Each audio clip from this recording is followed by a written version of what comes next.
Hey guys, welcome back to my channel. তো তোমরা সবাই কেমন আছো? আশা করি খুব ভালো আছো, আমিও খুব ভালো আছি। তো এখন যাচ্ছি আমরা কৃষ্ণনগরে মানে একটা অনুষ্ঠান রয়েছে, যেহেতু মানে ডাক্তার জেঠুর ছেলের অন্নপ্রাশন, তো আমরা সেখানেই যাচ্ছি কৃষ্ণনগরে। সেই অনুষ্ঠানটা হবে একটা লজে। তো বাড়ি থেকে বেরিয়েছিলাম একটা না দুটোর দিকে, এখানে ফিরতে ফিরতে মানে পৌঁছাতে প্রায় আমাদের 3টে বেজে গেছিলো। তো 3টের সময় অনুষ্ঠান ছিল বলতে সারাদিনে মানে দুপুরেই খাওয়া দাওয়া ছিল।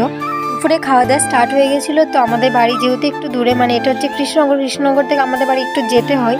তো এই লজে মানে হচ্ছে খাওয়া দাওয়ার অনুষ্ঠান হয়েছিল, নিচে ডেকোরেশন হচ্ছে আর দুপুর থেকে খাওয়া স্টার্ট।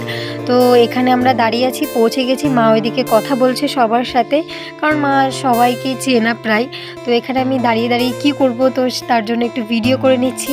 তারপরে ভেতরে খাওয়া দাওয়া হচ্ছে, তোমরা দেখো অনেক ভিড়, মানে কি বলবো, যেহেতু ডাক্তারের ছেলের অন্নপ্রাশন তো অনেক ভিড় তো হবেই, তাই না? তো এখানে আমাকে কেমন লাগছে অবশ্যই জানিও কমেন্টে।